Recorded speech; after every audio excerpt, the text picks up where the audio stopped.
Welcome to Suria, Spain. Enjoy my short video.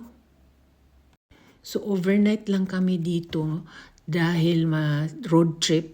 So bawat city na dadaanan namin papuntang Segovia or Saragossa, nag-i-stop kami overnight dito during Semana Santa holidays.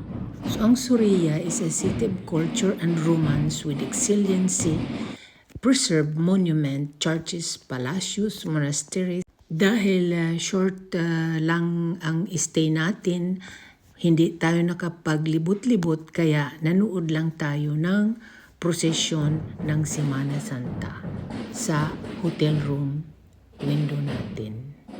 Dahil Semana Santa, nag-enjoy naman kami sa prosesyon sa gabi.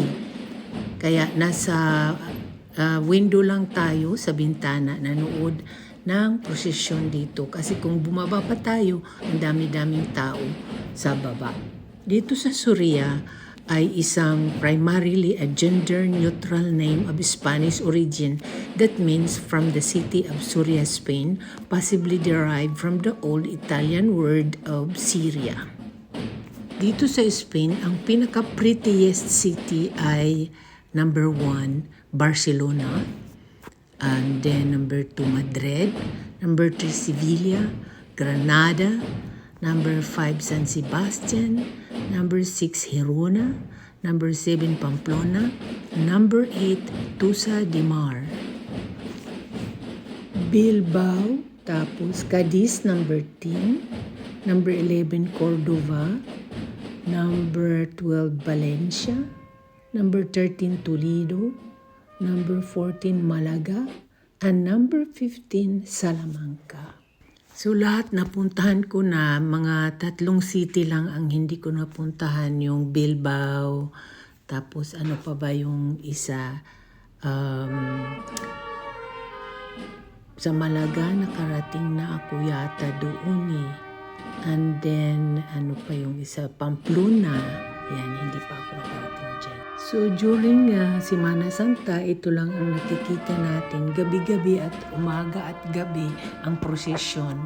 Pero sobrang ganda dahil iba-ibang colorful ang mga attire nila. May red, mayroon white, mayroon black, yan. So maraming color at nakaka-enjoy naman at sa dami-daming tao nanonood rin. Ginagawa nila ito tuwing Semana Santa, taon-taon.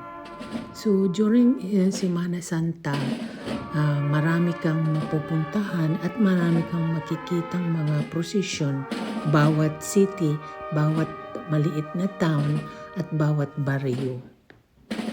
Ang Holy Week dito sa Suria finds its origin in the ancient Veracruz, a penitential brotherhood of more than 450 years that in the nights of the 16th century came to give Christian burial to the prisoners executed under the porch of the Hermitage of La Soledad. Dito sa Spain, 1 week talaga ang kanilang Semana Santa.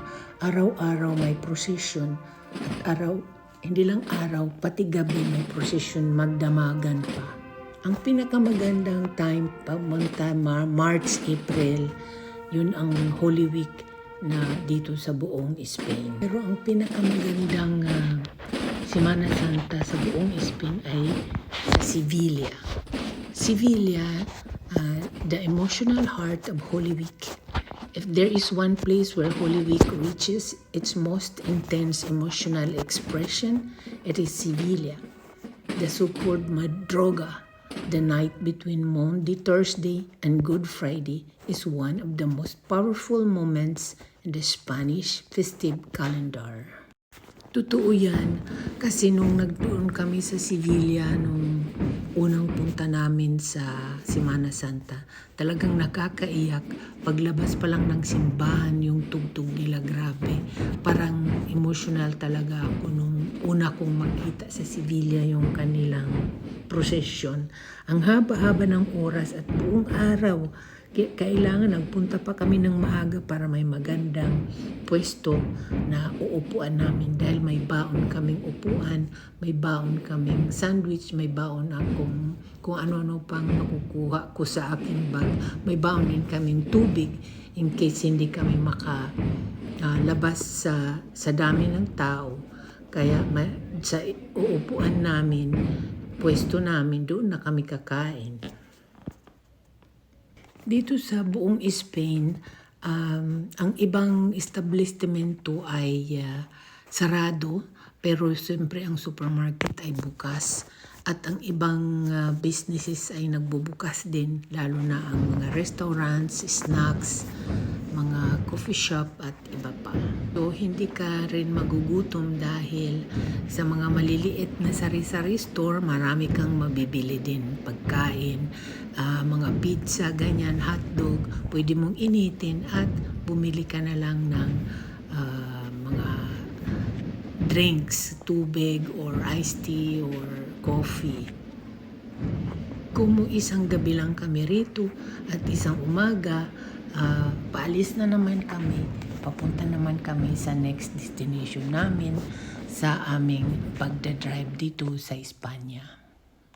So I hope you enjoy my short video. Thank you for watching. See you on my next travel vlog on the next town here in Spain. Ciao, ciao!